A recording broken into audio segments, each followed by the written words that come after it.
Hi, we are Sorted, a combination of foodies and chefs who've been mates for years, looking for game-changing food and travel experiences. Today we're in Portland, Oregon, and we put together a load of food challenges based on some of Oregon's finest ingredients. We're pitching our two chefs against each other in these challenges to win ingredients for an ultimate oceanfront grill battle at the end of the trip. This one is going to get tasty. We allocated each chef a normal to help and started downtown for breakfast. Downtown is a buzzing area with indie boutiques selling local brands and a creative dining scene, ranging from eclectic food trucks to high-end seafood bistros. Downtown's pretty cool, isn't it? I like it. I'm really a fan. It's a bit cool. Boys, welcome to Portland. It's breakfast time, so I brought you to Petunia's, which is a beautiful little bakery. And like everything throughout this whole video, it's been recommended to us by a local. And for this, we're going to focus in on one important Portland ingredient. This is all about the Marionberry.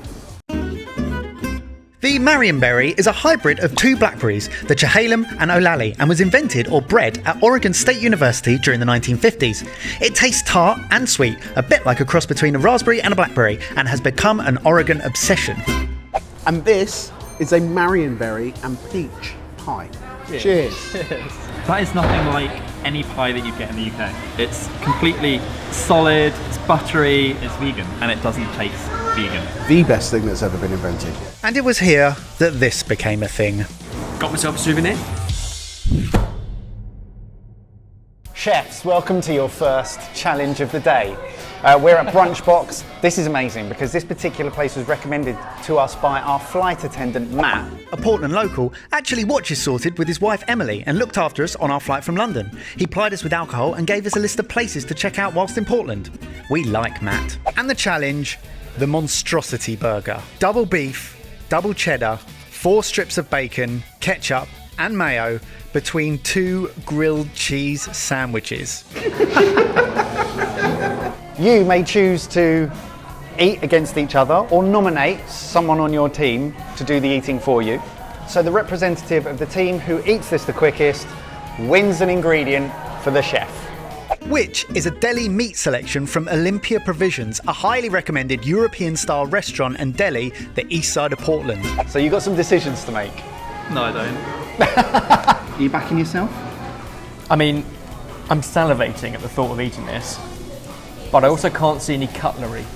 So I might nominate you to take this on for me, because I think you have a belly fit for this challenge. Oh no, this is difficult now. I thought it was going to be, I didn't think he was going to do that. I thought he was going to take it on. 3, 2, 1, eat! Oh, they've both gone toasty first. I'm full. I'm salivating watching you eat it. It's so nice. Go on, Mike, you can do this. Ebbers, I'm not sure if I like you enough to go through with this. It's all in my esophagus. Right, Mike is one patty down. He's coming towards the end of his first grilled cheese. James has picked up the whole remaining bit. He's on to the final stretch. Come on, James. He is literally rubbing it in your face. He's licking the floor with you. Well done. Oh, that felt good, didn't it? 4 minutes, 20 seconds. That's well done, mate. I'm feeling good. That was delicious. So hungry. So you treat that. Well done, mate. I'm sorry, mate. Should we have a cuddle? Tender moment. So, first win of the day goes to James, and he gets the deli meat. Got myself a souvenir. Next challenge, a flavour identifying challenge, and we're going to split up for this one. James and Jamie headed to Nob Hill. Nob Hill is a beautiful neighbourhood with Victorian houses, boutiques, stylish bistros, gourmet takeaways and fine dining destinations. James, you ready for your next chef's challenge? Yes. Okay, so for this one, I brought you to what I think is probably one of the highest recommendations we've had since we've been in the city. Good. Blue Star Donuts do the most amazing artisanal donuts with flavours that you've never had in a donut before. Okay. Your challenge, which you have no choice but to accept, I'm going to feed you 4 donuts and you're going to have to identify the flavours that are in those donuts, considering they're not flavours you would usually put into donuts. Right. And we blindfolded him. Meanwhile, Ben and I were in Alberta, the trendy arts hub of Portland. I love that you just wander along and you bounce from tap room to bar to brewery and more, all serving great food. And the happy hours often last all day. We were at another highly requested place, Salt and Straw. Same rules applied, including the blindfold. Great. You look amazing. Oh, now you look better. Right, we're going to start strong. We're going to shock your taste buds, all right? There should be 3 main things that you can get from this. Whoa, passion fruit. 1. Cayenne or chili? Cayenne! You got 2. 2 out of 3. Come on, you can get the 3rd. That's good. I don't know if we can get the 3rd though. The 3rd one is probably slightly more of a texture thing on top of the donut. What would I put with it? Poppy seeds? We're going to leave it there. That was 2 out of 3. No idea. Cocoa nibs. Cocoa nibs. Oh, that's really good. Oh, I like that heat. Delicious. That's good. Okay, the thing with good ice cream is it melts slowly, and therefore you need to let it all disappear before you get the flavour which is left, which is not one I'd expect in ice cream. Am I getting some blue cheese? Yeah, absolutely. 1 point. It's sweet, it's tangy. I'm just going to make an educated guess and say celery. Not quite. This one is our pear and blue cheese flavor. Pear. Now you say it. Yeah, I get it. It was actually really good. I think that was a good start. It's a good start. This is the second one. 2 big flavours you should be aiming for. Raspberry. 1 point. I feel like all the flavours got to be in the icing, right? The clue that I can give you is herb. It's all really sweet. It's got nothing else to it, so I'm gonna say basil. It's not basil, James. It's rosemary. Yeah.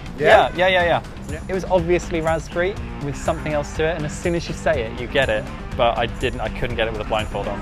Now, that is undeniable. That is a flavour that you cannot escape, and I absolutely love fennel. What is it doing in an ice cream? Again, something sweet to offset the fennel. Honey? It's actually a Vermont maple syrup. Oh, maple, not honey. I don't know how it's been cooked or infused, but that is absolutely delicious. Right, you ready for donut number 3? 1 is a fat, 1 is a fruit, 1 is a herb and or spice. I can smell something that I know what it is, but I don't know what it is.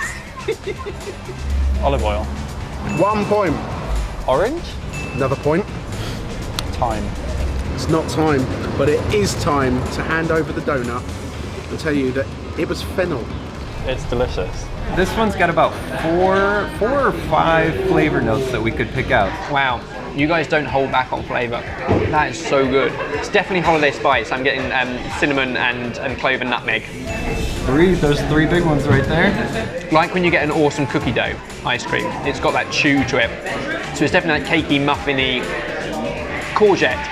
It's a zucchini cake. Oh, same thing. Courgette zucchini. A courgette is a zucchini. I did not know that. I'm learning something new today.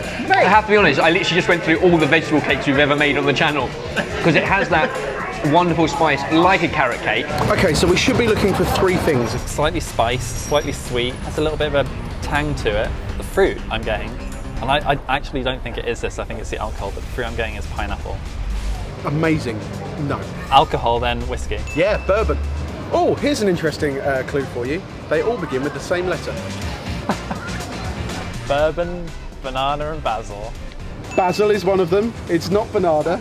It's a blueberry, bourbon, Blueberry. and basil donut. Okay, I got the whiskey. It had that kind of alcoholic twang, which is pretty clever considering it must be hard to get that into a donut. Well, it's a definite hit of chocolate, but also the sweet saltiness of some sort of caramelly. That might be the clue I need because there's also some chewy bits in it. You got the chocolate, the caramel.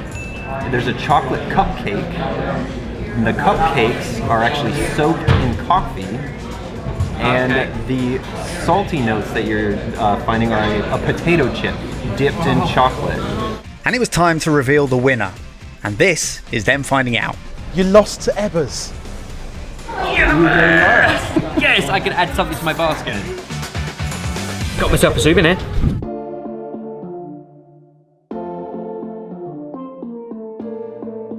Thai food is huge in Portland, and we got loads of recommendations to come and try the fish sauce wings at Pok Pok. So we've come to the Pearl District. Let's go for it. Chop chop, pok pok. Got the spicy wings. Oh, They look spicy. they look spicy. Was it just me, or were those fish sauce wings amazing? I don't know why you're leaning on me. I'm so full right now. The chicken wings are marinated in fish sauce and sugar, then they're deep fried, and then they're tossed in garlic and Vietnamese fish sauce, and then they're served with pickled veg. I've never had fish sauce chicken wings before. It was incredible. What I think you're saying is that the wings were perfectly cooked. They were moist inside. But I think that marination and the sugar gives it a really super crispy outside. And it's quite like a unique thing. It's like crispy and chewy at the same time, because then you toss it in that sweet fish sauce. A little bit of chili, flavour. Not only is that the funniest street sign I have ever seen in my life, I can also only hope that it's a premonition of Mike and Ben's bike ride.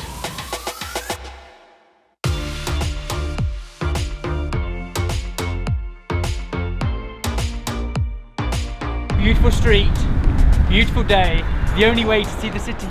So this is Northeast Alberta Street, and it's basically one long road full of studios and little workshops and fashion places, but also loads of foodie, restaurant, bar rooms, tap rooms, takeouts, and every couple of blocks you can stop off and look at incredible street art. Ben had two choices, the orange bike or this bike. So I ask you, was there really a choice? It was time for Ben and I to leave Alberta, and because Portland is famous for amazing farm-to-table food, we thought it only fair to send our chefs to one of Portland's best restaurants, Le Pigeon. I overheard the people at the bar asking the chef for a favourite, and he literally turned around and said, it's like asking for a favourite child. Every dish they love, and they curate, and they celebrate. What we've done is we've ordered 4 starters because we just wanted a range of food. We wanted all the food. I'm no photographer, but even my photos look amazing because the plates of food look stunning. And some people would say the food is fancy, but it's super relaxed in here. It's like casual dining with excellent grub. It tastes like barbecue risotto. The corn is the best bit of that, by far. Like, you can taste how roasted charred it is. So creamy as well. It's the fruit and vegetables that absolutely sing. I'm not sure I've ever had a savoury baklava, but you can probably imagine what that bit tastes like. What you can't imagine is how it pairs with everything else on the plate. Barbecue sweetbreads, saffron pickles, an awesome puree, some fresh bits, some crunchy bits. Wow again. There's a lot going on. The kind of food that intrigues and then excites. What I love is that I think I know what the dish tastes like, and then I get another flavour on top of that, and then I get another flavour on top of that, and I keep finding new favourite things. If you get a little bit of everything on every mouthful is a journey, because it is fruity and smoky and charred and rich, and you've got the bounce of octopus, but then the softness of raspberry.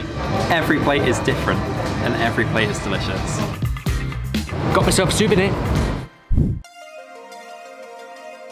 The waterfront is a really cool area lined with bars, restaurants, walking and cycling trails overlooking the River Place Marina. And to finish the evening, we thought we'd take a beautiful boat tour of the river. Sorry, I meant beer barge tour. Just wins. Do you think you'll let me steer the boat? Yeah. I forget that this isn't a toy. Drinking out of a can this big makes me feel like a 12-year-old. Take a photo, Jamie. I remember my first beer. In an ideal world, you'd have both James and Barry. No, you wouldn't. Not true. Our final recommended place we visited was Cartopia, a late-night food cart, pod and beer garden in East Portland, including a visit from some new friends of ours.